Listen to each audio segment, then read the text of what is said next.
वीं शताब्दी की शुरुआत में उत्तर भारत का राजनीतिक परिदृश्य 12वीं शताब्दी के वातर भारत में अलग अलग राजपूत राज्यों के बीच वही एकता का अभाव देखा गया जो 11वीं शताब्दी में गजनवी आक्रमणों के दौरान सामने जाया था। इस कार के शक्तिशाली राज्यों में से एक राज्य चाहमानों या चौहानों का था।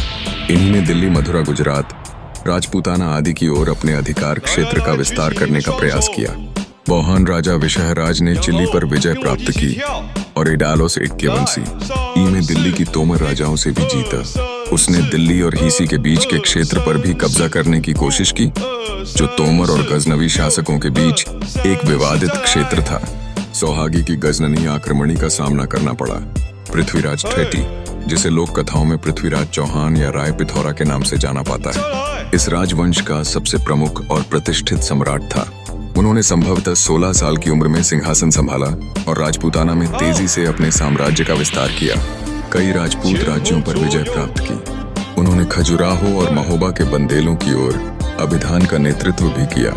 जैसा कि 11वीं शताब्दी में देखा गया था कि बंदेलों में भारत के उत्तर और मध्य क्षेत्रों में सबसे शक्तिशाली राज्य का गठन किया था। यहाँ तक कि गजनवियों को कड़ी टक्कर देने का गौरवशाली इतिहास की उनसे संबंध था। महोबा को चौहानों से बचाने के लिए लड़ने वाले एवं वीर गति को प्राप्त हुए प्रसिद्ध योद्धाओं आला और उदल का उल्लेख पृथ्वीराज रासो और आज नामक साहित्यिक कृतियों में किया गया है। हालांकि भूख ये रचनाएं बहुत बाद में लिखी गई, इसलिए इनके आख्यानों पर इतिहासकारी को संदेह है। फिर भी जो विश्वास करने लायक है यह है कि वास्तव में चौहानों ने चंदेलों को पूरी तरह से नेस्तनाबूद किया। चौहान अपने पुराने प्रतिद्वंदी गुजरात के मालुक्यों को हराने के भी बाकांक्षी थे, परंतु वे ऐसा कर न सके। इसका शाब्दिक अर्थ है राजपूतों की भूमि। इसमें कसे वर्तमान भारतीय राज्यों राजन्य प्रदेश और गुजरातिस्तान में आवाज सुमित थे। भारत का इतिहास 11 लगभग 150 से 1200 सी बाद उन्होंने गंगा घाटी और पंजाब में उसी महत्वाकांक्षा को पूरा करने की कोशिश की। इस समय राहड़वार कन्नौज को अपनी राजधानी बनाकर उत्तरी मैदानों पर शासन कर रहे थे। मौखिक आख्यानों के अनुसार जो ऐतिहासिक रूप से अविश्वसनीय और अप्रामाणिक है। दोनों राजनीतिक शक्तियों के बीच प्रतिद्वंद्विता का मुख्य कारण गहड़वाल सम्राट जयचंद की बेटी का अपहरण था। कहानी के अनुसार उनकी बेटी संयोगिता का उसके स्वयंवर में पृथ्वीराज चौहान ने अपहरण कर लिया, जिसने जयचंद के गुस्से को मड़का दिया। परंतु इस कथा की अन्य ऐतिहासिक स्रोतों जैसे साहित्यिक कृतियों, शिलालेखों आदि द्वारा पुष्टि नहीं की गई है, इसलिए यह विश्वसनीय नहीं है। प्रतिद्वंद्विता का मुख्य कारण पृथ्वीराज की गंगा के मैदानी क्षेत्र को जीतने की तीव्र इच्छा हो सकता है।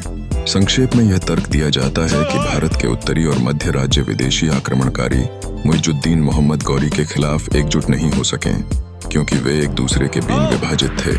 नतीजन में गौरियों के लिए बौहानों को हराना इतना मुश्किल नहीं था, जैसा कि पहले उल्लेख किया गया है। गौरी को उसके बड़े भाई ग्यासुद्दीन द्वारा 1187 में गजना के सिंहासन पर बैठाया गया था।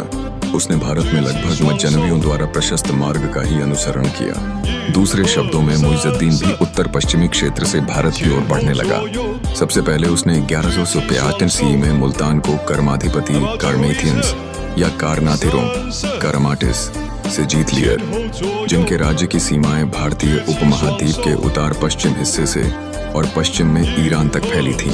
अगले कुछ दशकों में उसने पचच उच्च पर कब्जा किया और फिर गुजरात में नहरवास की ओर प्रस्थान किया। बाएं अजमेर राजस्थान स्थित पृथ्वीराज बौहान की मूर्ति योद्ध पृथ्वीराज चौहान। जैसा कि हमें पहले से पता है कि इस अवधि के दौरान गुजरात में चालुक्यों का शासन था और उन्होंने माउंट आबू के पास गौरी वंश के लोगों को बुरी तरह से हराया। चालुक्यों ने चौहानी से गौरियों के खिलाफ मदद के लिए अनुरोध किया था, लेकिन कोई लाभ नहीं हुआ। पृथ्वीराज ने मदद करने से इनकार कर दिया, क्योंकि उन्होंने गौरियों की तरह ही मालुक्यों को एक कट्टर प्रतिद्वंदी के रूप में देखा। गुजरात में तबाही का अनुभव होने के बाद गौरी ने अपनी कार्य योजना बदल दी। उसने भारत की उत्तर पश्चिमी सीमाओं पर सबसे पहले गजनवियों को अपने अधीन करने का प्रयास किया।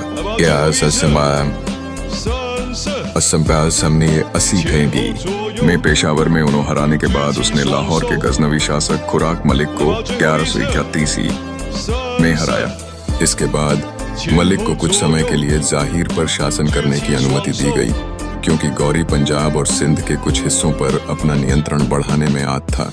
हालांकि बहुत जल्द मलिक को भी गौरियों ने मौत के घाट उतार दिया। गजनी और मोहम्मद गौरी डी